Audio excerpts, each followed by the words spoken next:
I'm the dude. So that's what you call me. Are you a virgin? Yeah, not since I was 10. Are you there, God? It's me, Margaret. Come on to the coast. We get together, have a few laughs.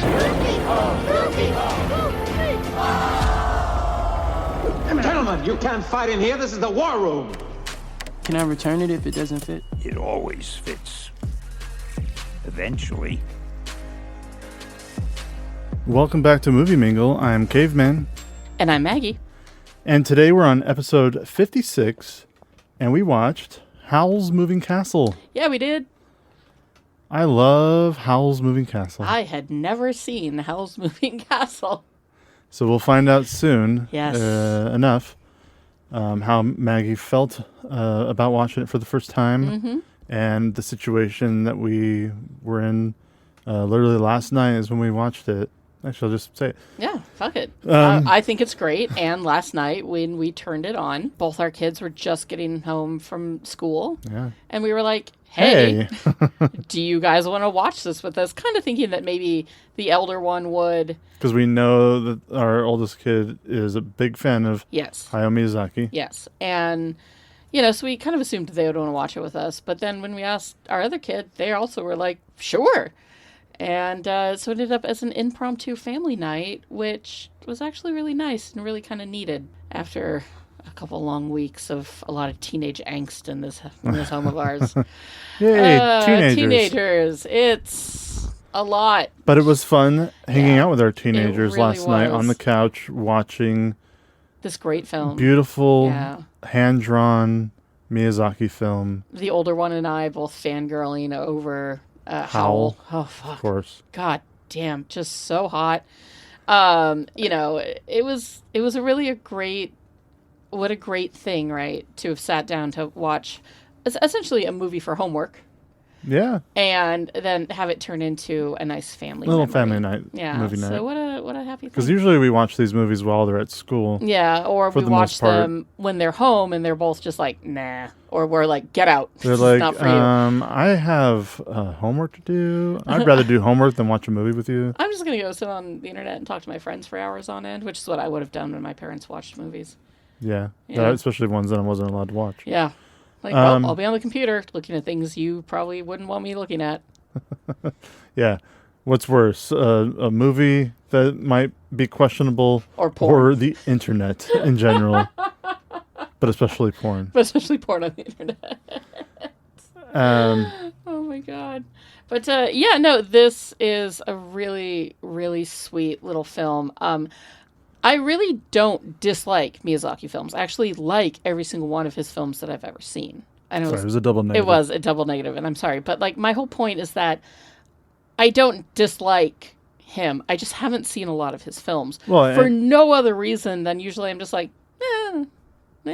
But you know you're going to be in for a good time. I know, but I'm not always in the mood. You know, there's certain movies that you like. there's I would like certain- to watch this movie at least once every year. One of those movies Yeah. for me is Groundhog Day. Yeah, you have to watch I Groundhog watch Day Groundhog Day every on- February Yeah, 2nd. Groundhog's Day. It's a tradition of mine. And Nobody you else don't has to. fucks with tradition. Yeah, nobody else has to watch it with me. Yeah, most years I don't even watch it with you because I'm like, Yeah, and this last year you did, And it was fun. great. Yeah, we had it was fun. a ton of But I fun. don't expect you to be part of the tradition or Yeah. to do it again next year. And like also, you know, I will happily rewatch Pride and Prejudice every weekend forever for the rest of my life because I love that film so much. But, you know, it's because that there's something about comfort. There's something about being able to put a movie on in the Sure. background while you stare at your phone. There's something about This is a comfort you know, movie for our I'm oldest sure, kid. Yes, and I'm sure it's a comfort movie for many, many people. And Oh, I for sure. totally get it. This movie is And if not this movie, then there's gorgeous. another movie out there that people love from him because my favorite Miyazaki film is still Princess Mononoke. Howl's Moving Castle makes only the third Miyazaki film I've ever seen. Yeah. Which is shocking. It is shocking. We're getting there. We're getting and there. even though Yeah. And there again- is one more Miyazaki film on the list. Yeah. I would love to watch My Neighbor Totoro. The one with the pigs in space or It's Michael Keaton as a pig Yeah. and he's a flying ace. yeah, sure. I would be down for that one random morning, you know, but Howl's Moving Castle is the third film of his that I've seen. I would still say Princess Mononoke is my favorite, although this one might like with even one more repeated viewing might take it. I have seen Princess Mononoke. This movie is beautiful. Beautiful. Absolutely. I love, one of the things I loved most about Spirited Away was the sort of watercolor animation, like the background scenes and everything. That movie looked like it was made with a mixture of like, there was some watercolor in watercolors. there, some acrylic kind of paintings. Yeah. This one is like all acrylic alpine landscape. And like, personally, alpine landscape might be my favorite of all time. Alpine landscape is a beautiful. It's fucking beautiful. Like I've been lucky enough to spend some time in Switzerland, and you're just like, this country can't fucking look like this. How is it this fucking pretty? Like the mountains, the deep greens, those blue lakes, like just I love an alpine visage. This movie is just rich with that warm acrylic alpine, and I could not take my eyes off of it, and watching it on our big fucking TV was just gorgeous. It was gorgeous. Yeah, like every shot was a literal painting. On video. Yeah. And I could not take my eyes off of it. It was just incredible. I think another one that you would probably like, that will probably be the next movie you watch outside of the podcast, because like I said, we do have one more Miyazaki film towards the end of the list. Of the road, yeah. And outside of that last one, I would say Castle in the Sky is another one that I think you would like. Everything else after that that he did is a little more towards younger audiences, I feel. That's fine. As far as it's directed. We watched Beauty and the Beast the other day. Like Beauty and the Beast is, I'm talking even more. Beauty and the Beast is a movie for all people, not just children. I was going to say, like My Neighbor Totoro is definitely more for, like, it's a very fun kids movie. And there's nothing wrong with it, because I love kids movies. I grew up on them. Nausicaa. I love kids movies since I was a kid. Nausicaa of the Valley of the Wind is another beautiful one. I don't ever want to watch Grave of the Fireflies. No, and he didn't direct that one. That was but that's still a Studio Ghibli film. It is still right? a Studio Ghibli film. He may have had something else to do with it other than directing, but Grave of the Fireflies is sad, and I own it. But Castle in the Sky. But we'll get to it. Future movie. One night we'll have nothing else to do, and we'll be like, fuck, let's just put it on. Howl's Moving Castle was written by Diana Wynne Jones, who was a children's fantasy novel writer. She wrote Howl's Moving Castle in 1986. This is not an original I knew that. Story. This is based off of a fantasy novel from the 80s. Mm-hmm. Which, the novel itself kind of sounds, what the research I've been doing over the last little bit, the novel itself sounds pretty entertaining. Whether or not I ever read it, I don't know. But, it sounds like a fairly entertaining film. I think that the movie kind of streamlines the story a lot. Apparently cuts out a lot of extra characters. There's a lot more to it. And so, the movie itself is kind of a more streamlined version. It is a solidly pacifist film. It is anti-war. It is feminist. It is, pro-nature, as of course all of his films are. Yeah. Nature over industry. Yeah, and industry and war will, bring ruin into us all. Yeah. That is pretty much his mission. The statement from supposedly every one of his movies. He wrote this movie in response to the kind of beginning or, the oncoming Iraq war. He was really angry at America for it, and so he wanted to write something that we would find uncomfortable. Whether or not we have, I don't know if it worked like that, the way he maybe hoped it would. Well, but I think the people who know Miyazaki and his work, it's not going to reach audiences that are causing the issues. Well, no, but it's about reaching audiences who can maybe, later on, even if it's down to the person who votes. Sometimes growing up, especially, your character is built on a lot of stuff that you grew up on, whether it was parental religion, music, or the arts. Yeah. And sometimes, you think you see something, you read something, and it can have a big impact on choices you make. Mm-hmm. And so you never know how you influence people. These kind of stories are the kind of person that I want my child to grow up to be. And that's beautiful. And that's the power of art. You've often said on this podcast, behind the scenes, that you don't want me getting political. But art can be political. And And some of these movies, like this one, Yeah. is very political. And also sometimes art can have something to say about a political thing going on that it is not associated to. But you find solace or guidance or a good old fuck you attitude because of art, right? Like, art can be decisive, art can be political, art can be, Very much all these things. Popcorn movies usually aren't, but Captain America is not exactly pro-America. Not it's- necessarily, no. It's not the way that, like, Team America is. But although Team America is a giant joke, and I get it, but the establishment inside of Team America is far more politically leaning and alt-right and America than Captain America. It's not all stars and stripes and blind patriotism with Cap.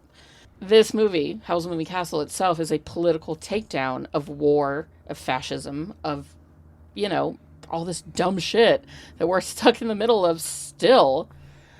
And yeah, we want people to get the right message, but I don't always think that message is going to get through to the people that aren't going to see it. And if they're not going to see it when they're slapped across the face with it, they're not going to see it in the beautiful subtext of this film.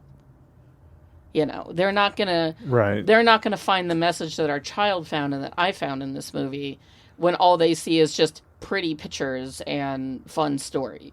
You're not going to get to every Not going to get to every person, but at least you can get to one. But yeah. this particular man has gotten to people. Which is great. And I'm really glad And it's not for just it. because of this movie. It's Yeah. because of his whole Oh, career. yeah. He's made a All career of out his of it. stuff. The more people like him that there are, the more people that you reach. You just have to find that niche thing. Yeah. This guy is got a niche fan following.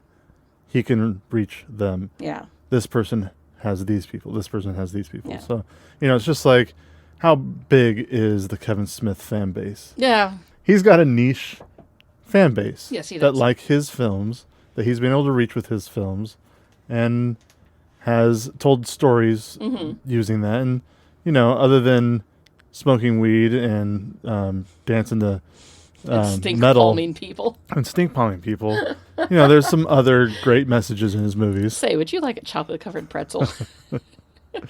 And some of them are just dick and fart jokes. Yeah. And sometimes there's a really good message hidden in the dick and fart jokes. I it will comes die from on his the heart. hill that Jay and Silent Bob Reboot is actually a very wholesome and sweet film about what it means to be a parent, even if it is from the visage of, like, fucking Jay. Stoners, yeah. Yeah, of Jason Mewes. Dumb and, stoners. and Kevin Smith. But it's a very sweet, wholesome film. Obviously, you gravitate to the... You tend to like the same thing as that your creators like. Music was from Joe Hisaishi. He has over 130 projects since the 70s, including Princess Mononoke, Spirited Away, and The Boy and the Heron. He toured through our area not too long ago, and I know a person Doing that music dropped for... like $350 for a ticket, a single ticket. Was it all his music, or was it, It was- for a specific movie? All of his music that he himself was conducting, so he was there.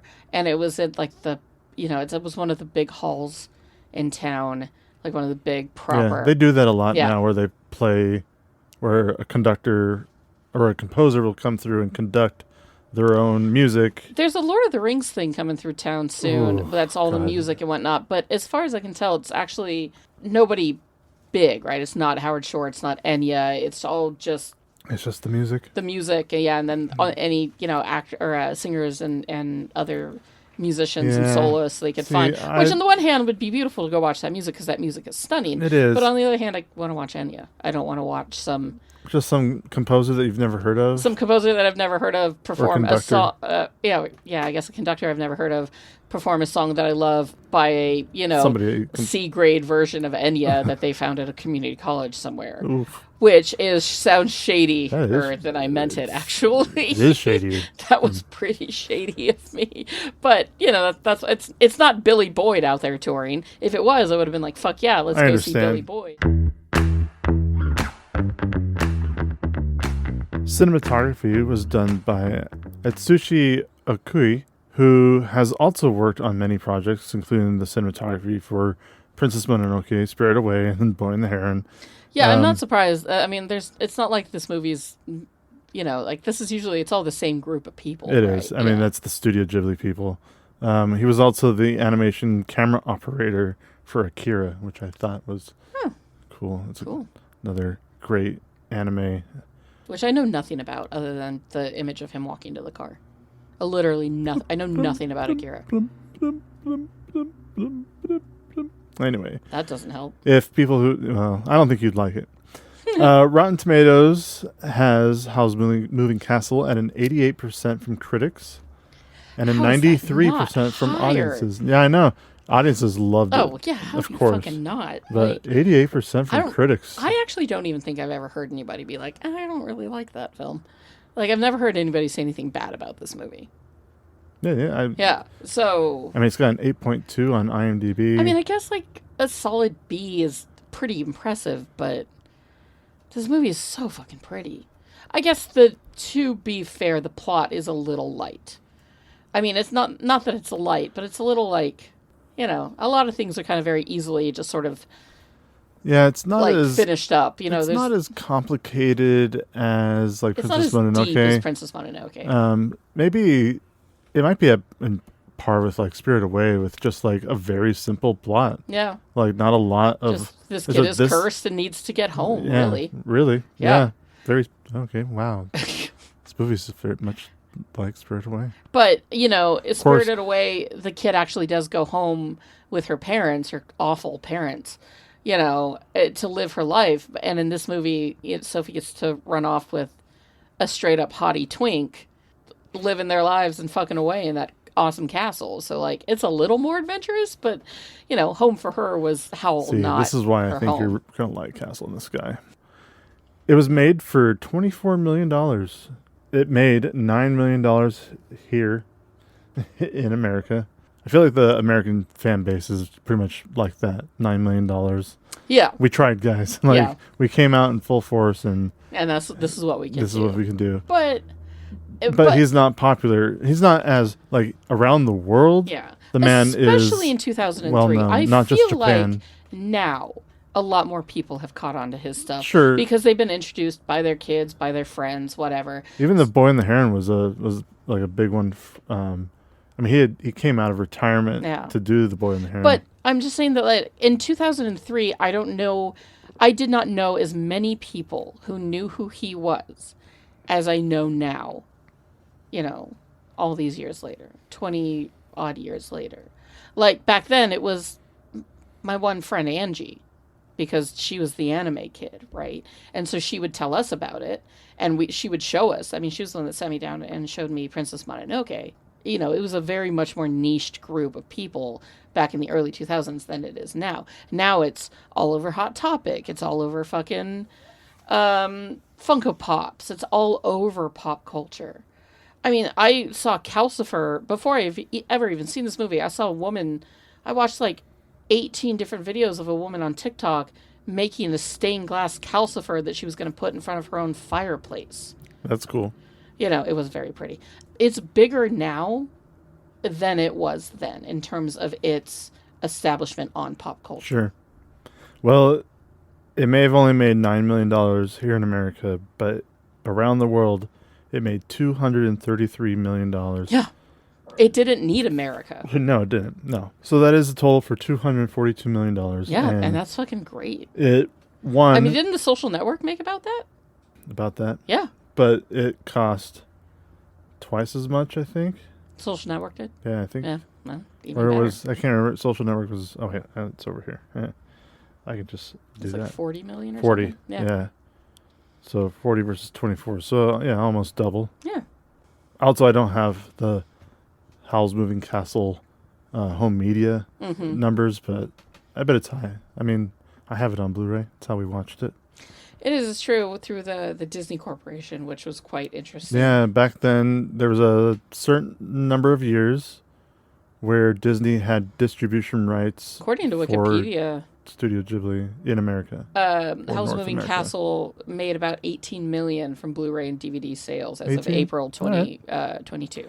It won 14 awards, nominated for an Oscar, which is why it's on our animation list. Who did it lose to? It lost to Wallace and Gromit in The Curse of the Were-Rabbit. Huh. Which I never saw Curse of the Were-Rabbit. I think I saw it once. I think it was cute. Who was it up against? The third, because there were only 3 nominees, the third one was Tim Burton's Corpse Bride. Oh, boy. Corpse Bride was beautiful. Corpse Bride was beautiful, but I feel... But not like Howl's Moving Castle. Howl's and... I mean, I can only imagine that it's a Wallace and Gromit. Yeah, it's going to be cute and funny as fuck, but... this might have been a better movie. And I'm really curious this year if Wallace and Gromit can do that again. Because they have been nominated for Best Animated Feature. Offhand, I don't even know it's nominated for Animated Feature this year. The Wild Robot. Yes, that's another one. The cat one. Flo. Yep. Wallace and Gromit. And what are the other 2? Inside Out 2. Oh, yeah, okay. Of course. Yeah. And then Memoir of a Snail. Oh, that looks really fucking cute, though. Yeah. And, it's Memoir of a Snail's not going to get it, but of those 5 movies, that's actually the one I would want to watch first. I haven't seen a single one of the animated films this year. We've been wanting to watch The Wild Robot, and we just haven't. Yeah, it's available. Flow is available to watch streaming. Inside Out, of course, it's on Disney+.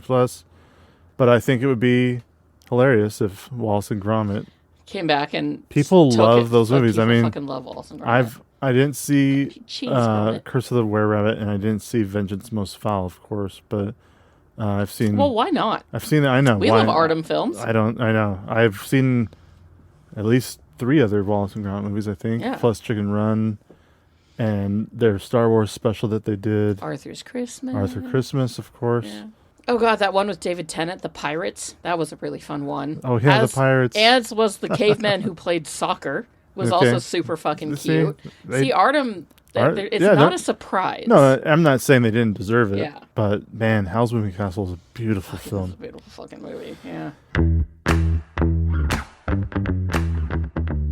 So usually when I watch anime, I have no problem watching it in the language it was made in, which is usually Japanese, but I'm talking about to any foreign film. I don't mind listening to it in the whatever language it was made in. Subtitles, I'm fine with subtitles. The thing with Miyazaki films, I just love the cast that they choose. It's always a really good cast doing a really good job at the emotion and the inflection. I've watched the Japanese audio for Princess Mononoke. Mm-hmm. Every single other Studio Ghibli film, I've only listened to the English versions, the dub. Oh. I mean, I've only ever listened to the dub, but they're so good. They do a good job. Yeah. The cast choices are always fun. It helps that most Miyazaki characters are yelling a lot, so their mouths are just open and just kind of moving. So sure, it's pretty easy to dub any sort of noise to that, if you think about it. The animation style lends very nicely to an English dub. Yeah, it's harder in other movies where live action, especially, obviously, because you can see their mouths move. But even some more detailed animation now, they're starting to really lip movement is starting to. Of course, a lot of times they're doing facial captures on the actors, so of course the lip movement's going to be accurate. But that being said, I do want to listen to more of them in there with the subtitles, because I would like to know on some of these other movies what the Japanese cast is like, because the Japanese cast for Princess Mononoke is great. Yeah, I bet. I'm sure. But I do love all the English actors who play the characters from Princess Mononoke. Gillian Anderson. But the English-speaking actors, some of them are English as far as origin, but for the English-speaking actors in this movie, we have Gene Simmons, but not the Gene Simmons you're thinking of.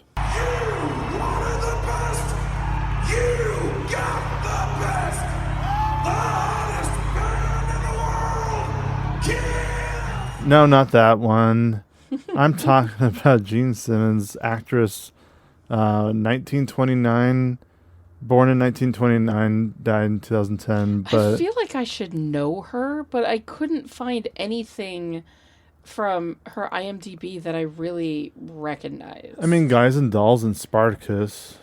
Yeah, no, I've seen Spartacus. I've never seen Guys and Dolls. Those are pretty popular, and I'm sure How to Make an American Quilt was really popular. I wouldn't be surprised if she did some stage stuff too. I mean, back she then. might just be one of those names that I recognize, but maybe I just recognize Gene Simmons because of Gene Simmons. Yeah, maybe that's why my brain's like, we know that name. Wouldn't it be amazing if Gene Simmons was in a Studio Ghibli film, though? No. Oh. All right. Well, nobody wants to have fun like I do. No. Christian Bale was in this movie. Fucking goddamn it! No wonder Howl's so hot. If you couldn't pick out his voice. Ugh, so hot. Christian Bale, of course, we've already watched him in American Psycho and The Dark Knight. For the list, of course. Yes. His favorite movie of mine will always be The Prestige, because that's just such a great fucking film. Prestige is a great film. It's great. I mean, like, yeah, you know, the Batman movies are great. And we'll always love him for Batman. Ford versus Ferrari was like the most dad movie I've ever watched, but it was fun. You know, he's great in everything he does. I mean, Reign of Fire, he was even wildly entertaining in a crazy way. But fucking The Prestige will always be just so good. You know, he was in a movie with Oscar Isaac called The Promise that came out in 2016 about the Armenian genocide. And I've never watched it, but I've always wanted to, but it doesn't stream a lot. Oh, it's on Tubi for free. He was in Equilibrium with Taye Diggs and Sean Bean. It's not a bad movie. It's not a bad movie, and it was one of those movies that came out. It came out 3 years after The Matrix, and you can tell it was trying to be a Matrix movie. Yeah, it was just a Matrix movie. Yeah. Reign of Fire, we've always talked about. Fucking Reign of Fire. It's crazy so movie. Stupid. Of course, but he's so grounded in it. Of course, American Psycho. Yeah. But I really like him a lot in some of his even older stuff when he was much younger. Yeah. Like Newsies and Swing Kids we had talked about when we did. What were we just watching that we saw like a young Dark Knight episode? Like, I feel like we were watching something where we saw a young Christian Bale, and we were like, "What?" If you figure it out, let me write me an email. No, I won't. I don't know if I have a. You know what? If I were to go with favorite. Yeah, there has to be a favorite. There always has to be a favorite. I mean, I really love him in Dark Knight. Yeah.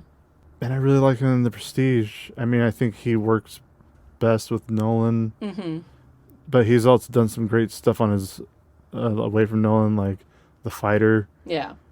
He was good in American Psycho in that. He was horrifying. And he was absolutely horrifying. I mean, that is probably one of his well-known films for his acting and this crazy character that he had to play. So, yeah, American Psycho is right up there with some of his best work. Even though I didn't like the film, but he was good. Blythe Danner. I will always love Blythe Danner. She is, of course, the mother of Gwyneth Paltrow. She's been in 800,000 things, but I will always love her most for Tu Wong Fu, thanks to everything Julie Newmar. She's great in that. Yeah. She's great in Meet the Parents and Meet the Fockers. Yeah. I mean, she's just so pretty, and she's so good in things. And I'm always just really happy to be like, oh, there's Blythe Danner. Like, yay. Another actress from a time long ago, Lauren Bacall, who plays the Witch of the Wasteland. Oh, Lauren Bacall. So beautiful. Yeah, she was obviously she was really big back in like the 40s and 50s. She's done just hundreds of things. Really beautiful woman back then. Incredible actress. Kind of most famous for like Humphrey Bogart films that she did with him. I think they might even have been married. I don't remember, but yeah, and you know, she's fabulous, and I really liked, I really liked her character. I liked the witch. I thought that she was kind of fun. I didn't quite understand why she cursed Sophie to begin with. I actually wrote down. So let me get this right. She's saved from being assaulted, and her punishment, I guess, is being turned into an old woman. Yeah, right. Because she interacted with Howl. Yeah, he interacted with her. Yeah, and just because she's in the vicinity and a woman, I guess, she gets cursed. Well, I mean, it was a way because she was the witch of the wasteland was jealous, but also I think just wanting his attention. Mm-hmm. But it's not like nobody ever told him who she was, really. yeah. And she had henchmen, but what for? Yeah, she had henchmen. And then sometimes the henchmen were still chasing them, even though she was now with them. Yeah. It was It's weird. There's some moments that it's like, I'm sorry, can you... Oh. Speaking of Sophie, young Sophie is played by Emily Mortimer, who I know from a lot of things. I think the first thing I ever really saw her in was the Kenneth Branagh musical version of Love's Labour's Lost, which will remain one of my favorite musicals of all time that nobody has ever seen. Jesse, shout out. You get it. You made me watch it because of your weird Kenneth Branagh phase that I supported wholeheartedly. And she's a great British character actress. She plays a lot of moms. But Caveman, which you would know her most for, and I think my favorite thing that she's ever done, was she plays, on 30 Rock, she plays Phoebe. I have hollow bones. I have avian bone syndrome. Avian bone syndrome. Oh, my hand.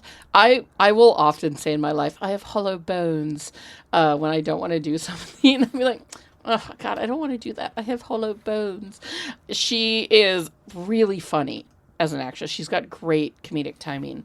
And she plays one of Jack Donaghy's weird girlfriends.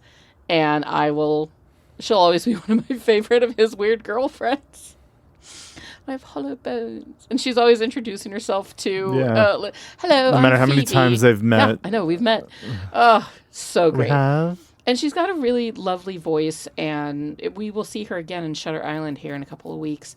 But yeah, she's all along been married to Alessandro Nivola, who she met on Love's Labour's Lost, and that guy is super hot. And I love her. And of course, you were absolutely correct. Humphrey Bogart and Lauren Bacall were married from 1945 until he died in 1957. See, the things in your head. Yeah. I mean, I have an endless capacity for useless information, which is a quote from somewhere too that I stole, by the way. So. And that is in your head too. And that's in my head too. Yeah.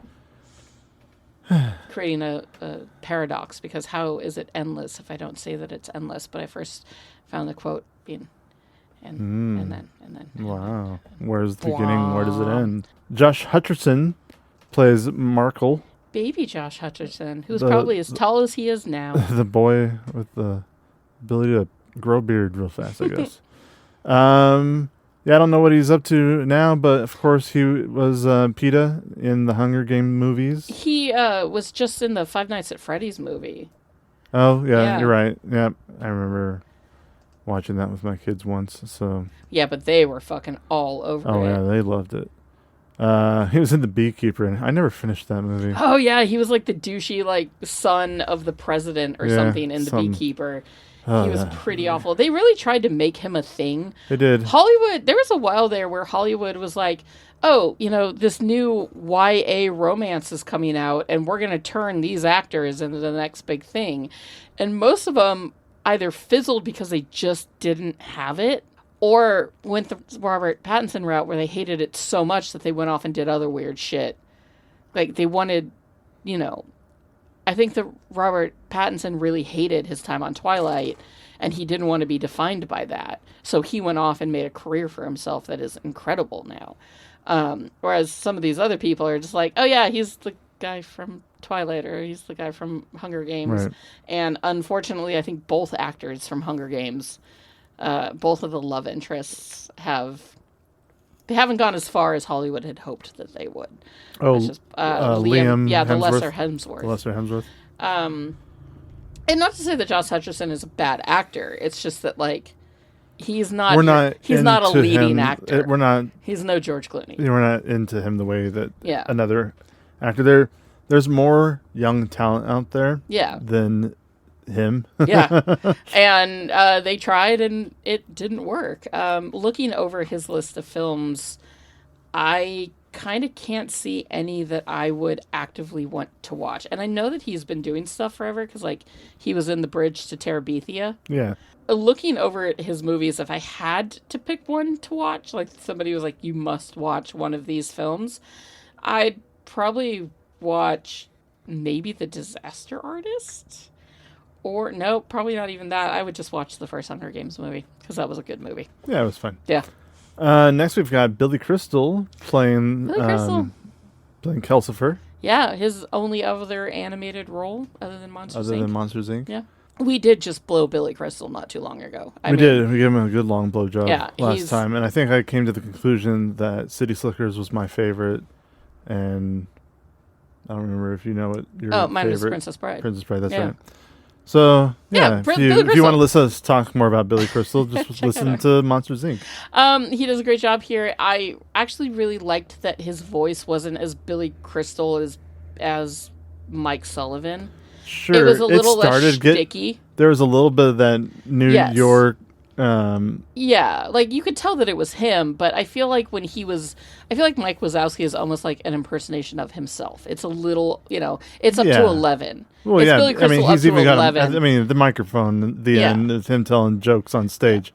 Of course, it's it's him. Whereas this is sort of like at a 5. And I liked Calcifer. I liked that all of these characters in this film were sort of, not all of them are bad and not all of them are good, but not the bad guys weren't always bad and the good guys weren't always good. And like it showed the duality of a lot of souls, I guess you could say, because Calcifer himself is a demon and not human. But you even see the duality of his soul in this movie. And, he's cute. He's a cute little flame boy. Now I understand why I see him fucking everywhere. On purses and T-shirts and Funkos and it's everywhere. I wrote, "Who does this charming motherfucker think he is?" When Howl rolled in, Yeah. and I immediately was like, and our firstborn was like, "Mom gets it." And the boys were confused. They were like, "What do you mean?" But when that twink shows up on fucking camera, just swooping in and being like, all protective and kind and calling her darling or dear or whatever, fucking god damn it, just take my panties. It was so hot the way he just rolled in and took control of the situation and saved her and was actually a nice guy and not a giant red flag like the two soldiers who were harassing her for no reason. Oh, yeah. I think that was more than just red flags going off. Yeah, well, yeah. They were straight up ready to assault her. Yes, they were. Or at least just mess with her in some way. I would like to think that Miyazaki isn't like, this character's about to get raped. But, nonetheless, Howl rolls in and just fucking didn't buy the blonde hair. I definitely prefer him with his dark hair to his blonde definitely hair. looks better with dark hair. I like that even he was like, I'm not going to be a ginger. Fucking Howl, like, just sweeping a girl literally right off her feet. Yes, please, and thank you.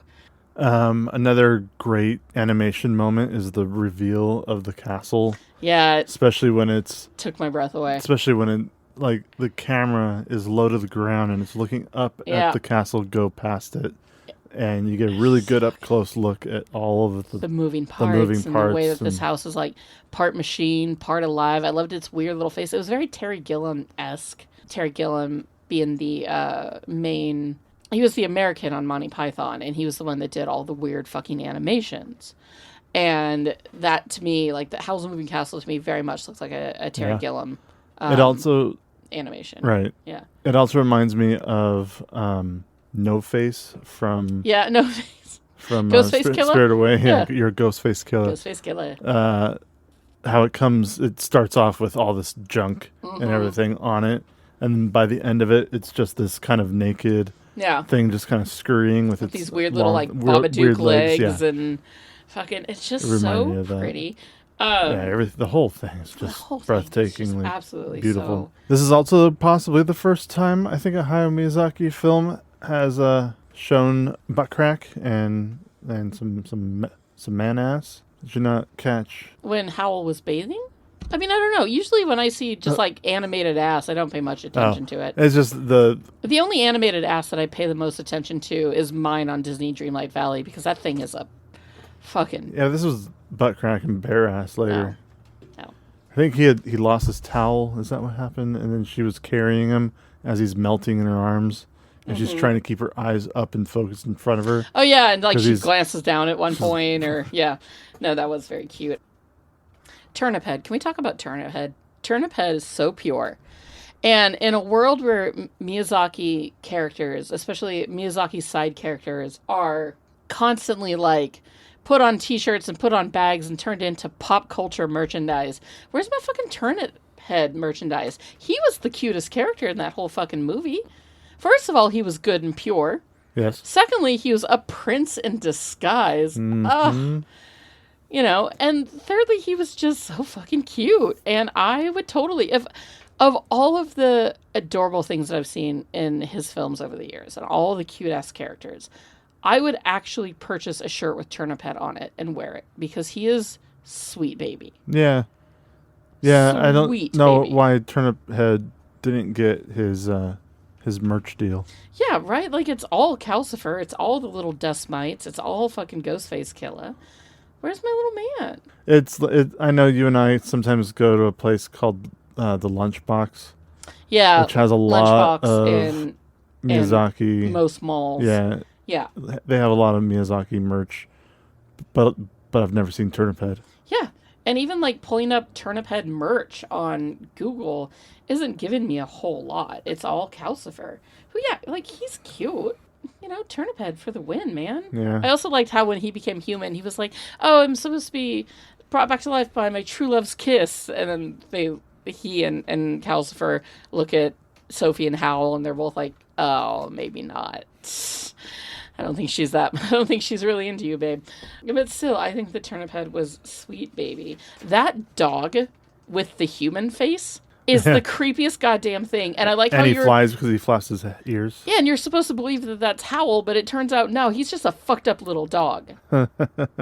He is just a straight fucked up little dog with his own little Babadook legs. Yep. Like... Just a dog that wanted what kind of breed is that? It's a Miyazaki breed. The problem with my loving Turnip Head Caveman is that I always fall in love with the weird side characters that aren't out there getting the merchandise. Up until a point, it was really hard to find Bucky Barnes merchandise. There wasn't a lot the side characters that the company, the distributors or whoever, the movie makers, when it's time to make merch, they're like, this isn't a character that anybody's going to like. Like, at the beginning, all the Lord of the Rings shit was all the Hobbits and Gandalf, but I'm over here like, I would like a shirt with Aragorn and Legolas on it, please. And it took a while for me to find them, but eventually I found one. Where's my Figwit merch? Where's my Figwit merch? Yeah. And the only way you can get this merch is from... like, places like Redbubble or Etsy, where... other fans are making it because they're a fan of the side characters. Yes. And it's hard. Like, I found a Bucky Barnes sweater. It is legitimately like, he's got the one silver arm, although it's like light silver when he has his vibranium arm, so it should be anyways. Nerd. Yeah. So he's got the metal arm on the left side, the left sleeve is like metal tinted, and then it's like his cross jacket and it zips at a weird angle. And I love that goddamn hoodie. I found it at the Disney outlets, no less, for like $20 because nobody was going to buy it but me. So my whole point is that, like, I always fall in love with the characters that don't get the merchandise, and so I have to pay more because of it, and I'm willing to do it. So if I found the right Turnip Head t-shirt or like pin or button or something, I would totally get it for myself. Well, because we watched this movie with our children, both of them asked if they could be on the podcast for this episode so they could talk about, what they liked about it and other questions that we asked them. So we're going to hand it over to the conversation that I have with them about Howl's Moving Castle. So now I'm going to talk to my dear kids who were with Maggie and I last night on the couch as we were watching Howl's Moving Castle, Mom's first time watching it. Alex and Jack are here. Alex, how many times do you think you've seen Howl's Moving Castle? Oh, yeah, that's right. I'm sorry. You speak French now. You've seen it twice before last night? Or last night was the second time? Second time. Wow, I'm actually a little surprised. Wait, how many times have you seen Spirited Away? Once with you. How many times have you watched Princess Mononoke? I think 3 or 4 times. Okay, well, now I know which one you really like. You're like me, because I too think Spirited Away is the best one, still. Even though the other ones are a lot of fun. And Jack, how many times do you think you've seen Howl's Moving Castle? I've seen it twice. Twice now. Is there another movie like this from Miyazaki or the Studio Ghibli movies that you like as well? And how many times have you seen them? Well, I think I've seen Spirited Away twice. Okay. And I think Howl's Moving Castle. Oh, also Princess Mononoke. Yeah. Once. That's great. And which one's your favorite? Out of all of them, probably Howl's Moving Castle. It's a fantastic movie. Alex, who would you say is your favorite character from the movie? Either Howl or Calcifer. Calcifer, sure. Me personally, I like Calcifer the most. You like Calcifer the most? Yeah. Calcifer's a lot of fun. Mm-hmm. Really funny, silly flame. Alex, what would you say is your favorite part of the movie? When Howl takes Sophie to the flower field, it's a very beautiful scene. It is a very beautiful scene. Those flowers are very pretty. That whole countryside is breathtaking, and he was very kind to, almost like the Beast, introducing her Belle to the library. I was gonna say that movie makes me remember Beauty and the Beast. Yeah. Especially when Sophie's having a dream, and when she goes upstairs to see those tunnels. Yeah. When she was younger. Wow, Howl was the Beast, and that just reminded me of Beauty and the Beast. All right. Jack, do you have a favorite part of the movie? I liked the pretty parts a lot, where there's those shots of just really beautiful scenes. Yeah. Those landscape. Landscape shots, all the establishing shots where they show you where they are or what the world around them looks like. Yeah.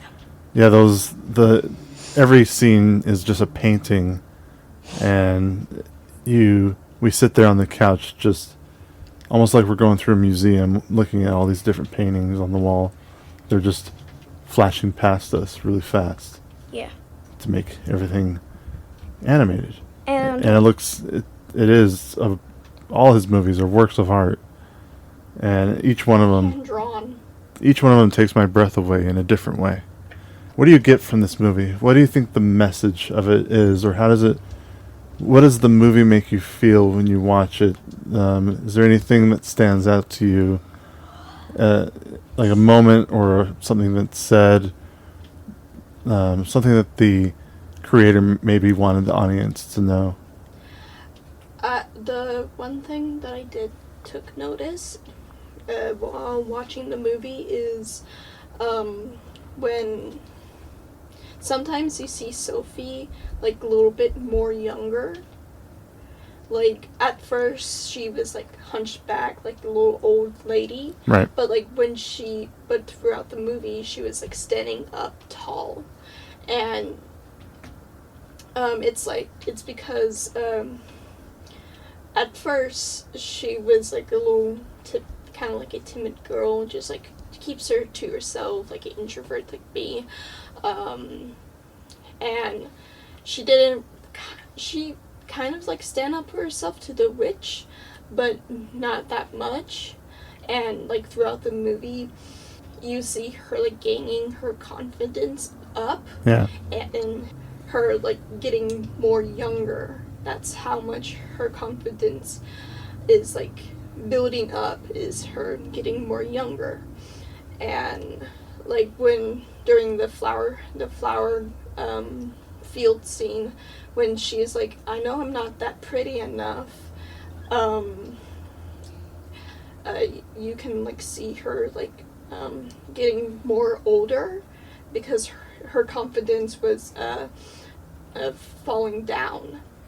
And at like the end of the movie, she is like younger, like what she is at the start, but like with a silver hair. Right. So that curse just like made her to like gain more confidence about herself, and have her to stand up for herself. Sure, yeah, absolutely. Stand up for yourself. Be confident. Jack, same question. Is there anything that stood out to you? It might be a message that the movie was speaking to you with, something that you took away from it, being like, that story, like specifically with the story, and was there anything that you attached to while you were watching it? I'm not sure. I don't really look that deep into movies. I usually just try to enjoy them instead of trying to find the main idea, you know? Yeah, that's okay.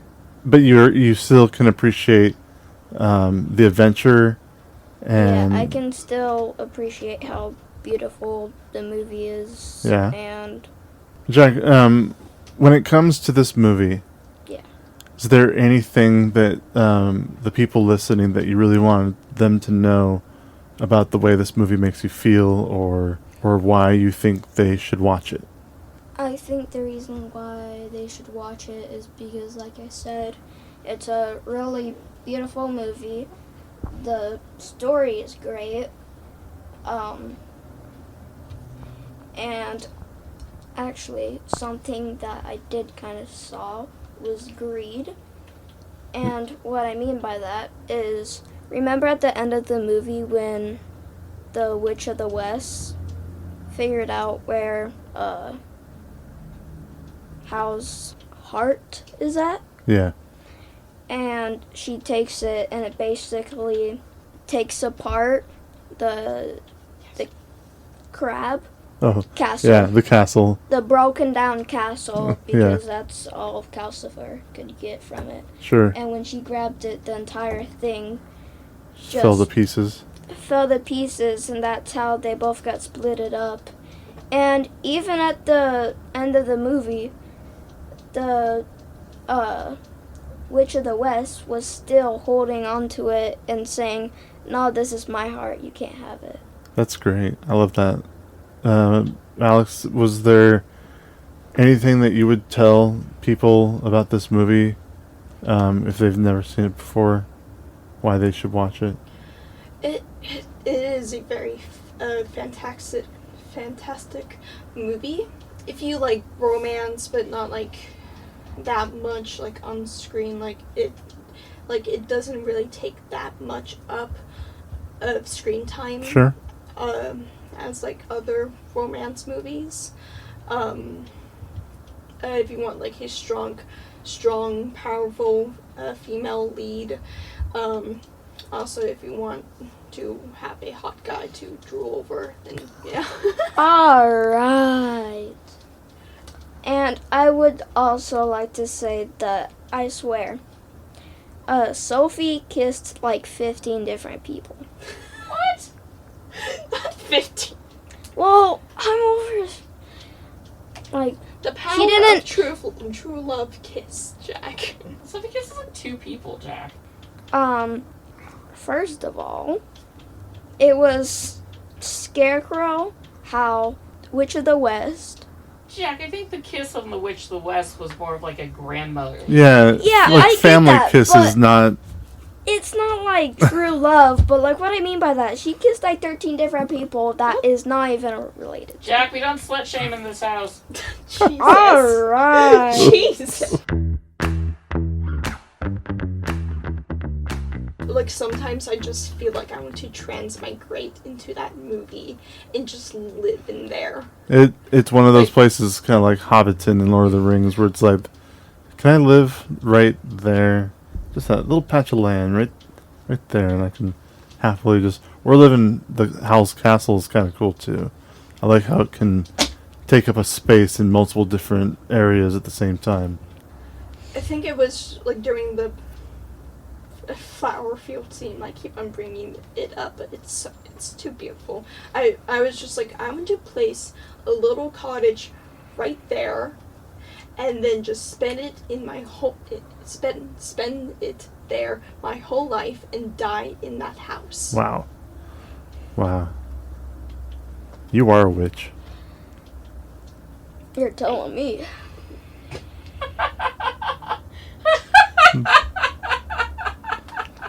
Wow. She looks like she's going to sock me in the face. You might get it later. So, Alex, I don't like this. what would you game rate anymore. Howl's Moving Castle out of 5 stars? Infinite. Infinite. Wow. Damn. Wow. So 5. So 5 because... Come on, math. But Princess Mononoke, you like more than this? Yes. I don't blame you. I mean, you took me to see Princess Mononoke in the theaters. I did. Which... I'm guilty. And, like, at first when you said, do you want to watch this, anime movie about a girl, like a wilderness girl fighting off humanity with the machines that they have to protect the forest, I was, like, thinking a very different movie. I bet you were. I was thinking, like a spiritual girl, like, coming alive to, like, fight off humanity's machines. Yeah. Instead of our main character, our main male lead, leaving his village, and then finding Princess Mononoke, and they are still fighting humanity and their man-made machines, like the guns and, like, stuff. Yeah, and then you meet San, who is believed to be the reincarnated spirit of Princess Mononoke. Mm-hmm. And yeah, it's a beautiful movie, and I'm so glad that you came and saw that with me in the theater. And then I'm so glad, and I'm sure you're glad you saw it, because then it spiraled into watching more movies by Miyazaki. Mm-hmm. And we still have more, because there's Ponyo. Oh, trust me, we've talked about how many there are and how many that I can't wait to watch with you and Mom both, especially Castle in the Sky. Jack, what would you give Howl's Moving Castle out of 5 stars? 5. All right. Like I said, the movie is beautiful. Yeah. And, like, those scenes of it just eye-breaking. Like, when I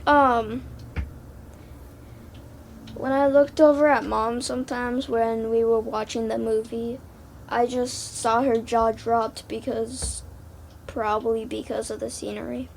Probably because of the scenery. Or Howl. Yeah. One or the other. But the story is great, and it's just a great movie in general. And honestly, it's probably one of the best movies I've seen, except for, like, all of the Godzilla movies. Damn right. Well, I'm so happy that you guys got to come on and talk about a movie that you like. I know that there aren't a lot of movies on this list that we're doing that you even care to watch, let alone can't because you're too young.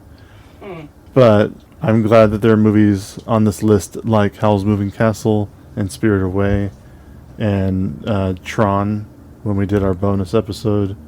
And Jack does have a bonus episode that we're going to be doing in the future, probably for his birthday. Well, that'll be a lot of fun to do. Mm-hmm. I agree. All right. Well, thank you for spending this time with me, guys. Yeah. Bye. Bye. Bye. So, Maggie, what would you give Howl's Moving Castle? I would give Howl's Moving Castle a 4. I don't remember what I gave Spirited Away, and I liked it more than Spirited Away. I would give Howl's Moving Castle... If you liked it more, they could be... you gave Spirited Away at least a 4. At least. So they can be both 4 movies, and you still like one more than the other. I would give it a 4. It's... Honestly, no, fuck it. 4.5. It's so fucking beautiful. Just that gorgeous alpine acrylic scenery in the background is enough to give it an extra half star. Because our big fucking TV is so pretty. And it's ridiculous, and sometimes it's too big, and like when I'm trying to watch an old TV show or something from years back on YouTube, the graininess is kind of hard to bear, and it's a bit of a burden. But when you watch something gorgeous on that fucking TV, it's life-altering. We watched Beauty and the Beast, the animated Beauty and the Beast, not too long ago, in 4K, and that was the most beautiful thing. Those backgrounds, and I've seen that movie 1,000 times. And I've never looked at the backgrounds the way I looked at them when we were watching it the other night. That TV is a game changer for us when it comes to our entertainment, and it's so stunning. And Howl's Moving Castle was so beautiful, just top to tail, perfect. So I'm going to give it a 4.5. What about you, my dear? I, too, am giving Howl's Moving Castle a 4.5. The art is some of Studio Ghibli and Miyazaki's best. You can see how art has progressed, even hand-drawn art, and the way it's shot and animated, and sometimes you can see it progress through time, especially compared to the stuff that came out in the 90s. And now when you watch Boy and the Heron, it's even I can't wait. Prettier. I'm so excited. And I hate that I have to wait as long as I do to watch it.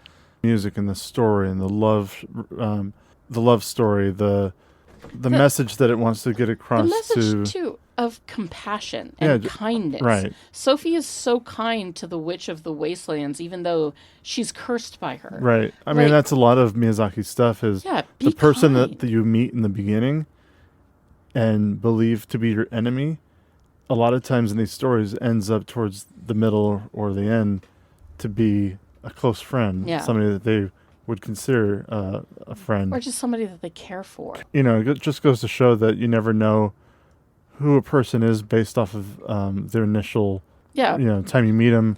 And kindness is king. Right. Being kind to people costs nothing, and it gives you everything. Yeah, beautiful film, beautiful story. Great. 4.5 stars. Thanks for sharing it with me. I'm glad it was a family movie night. So, Maggie. Yes, Caveman. I have 2 questions for you. Hit it! Are you the one out there leading the charge? I saw you teach. You're really good at it. Watching you reminded me of something I've been missing. Oh, that was from he was in a movie about teachers with Maggie Gyllenhaal. Yes. Fuck! God, I pulled that out of my ass. And that endless capacity. Do you know who else is in it? Like the other main actress who's also a teacher. Or not a mom. Or they're not teachers, they're moms. No. Or at least some of them are teachers, some of them are moms. Yeah. I forget exactly because I haven't seen the movie. No. I just watched the trailer. And I couldn't find any clips of Oscar Isaac in the movie online. And the only thing I can do is pick from his 2 lines that he has in the trailer. Yeah. But yeah, it's called Won't Back Down. Yes. With Maggie Gyllenhaal and Viola Davis. Oh, yeah. Holly Hunter. Uh-huh. 2 moms and 1 teacher look to transform their children's failing inner city school. So of course, one of the teachers. White Maggie Gyllenhaal, of course, is going to save the day and fall in love with the gorgeous Latin the gorgeous teacher. Yeah. He's the only teacher that cares for the kids. Of course he is. Yeah. Of course he is. So how could he not be? He's perfect. So question number 1. Would the presence of Oscar Isaac's voice have made Howl's Moving Castle a better film? I don't think so. I don't think it's necessary. I don't think it's necessary, and I will explain in my second question or my second answer. All right. Yeah. Well, second question. Yeah.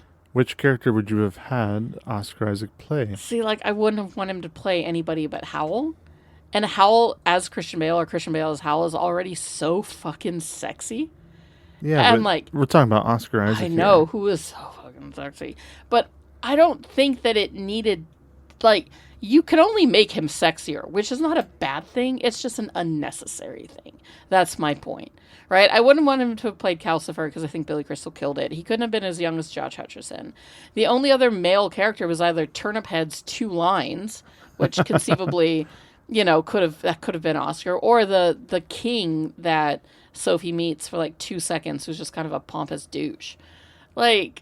Or just random character in background, which is unnecessary. So if I was going to give him a beefy role, it would have to be Howl. Howl's already sexy enough. We could make him sexier, but we don't need to. I don't understand you. What? Don't you understand? Should Christian Bale play these roles? I'm not saying that Christian Bale is hotter than Oscar Isaac. I'm just saying that Howl is hot enough. I know, but what I'm saying is, could you imagine just Oscar Isaac playing? Yes, I can imagine that. I can imagine that and what's by wrong with myself it? for about 5 minutes. Because that's all it will take? Yes, Oscar Isaac would be Howl. Absolutely, that would be the character. And I would love to see his portrayal. And I would be just creaming the sheets all over it for it. Yeah, you made that face, but you were asking for it, sir. You got me to this point. I was willing to just leave it, but you kept poking the bear. So, yeah, I'm saying that, of course, I would love to see him as Howl, and yes, it would be sexy as fuck. But I don't think you need to replace Oscar Isaac with Christian Bale to make the movie better. Fair. Yeah. I'd still hit it, though. And that has been this week's episode of Movie Mingle on Howl's Moving Castle, and we hope that you enjoyed it as much as we enjoyed bringing it to you. Next week, we are going to be doing the movie I am the least excited to watch of all of these, which is Hereditary. Like, if there's a chance that I like it, it's a slim one. So, that'll be fun for all of you guys, and definitely not me. So we hope that you check in then and enjoy it. And please join us this Saturday for our special March bonus episode in honor of St. Patrick's Day, everybody's favorite Irish holiday. We are going to be watching the perfect little Irish film, Waking Ned Divine.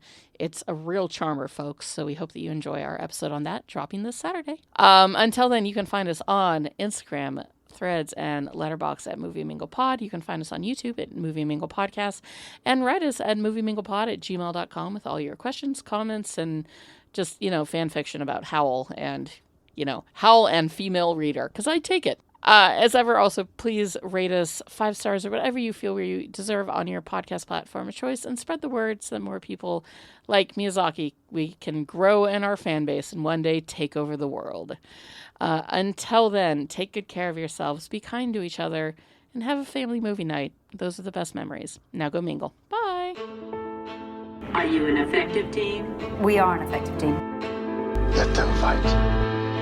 How did you just do that? I'm a really good lawyer. Here on Caladan, we've ruled by air power and sea power. On Arrakis, we need to cultivate desert power. Welcome, Mr. Beach. What's that bar? I'm a little confused. Well, we wouldn't want that, would we? I don't want to brag, but I will. I was in the Avengers. The Avengers? Yeah. That's great. Thank you. What is that? I'm gonna make him an offer he can't refuse. Toga, toga, toga.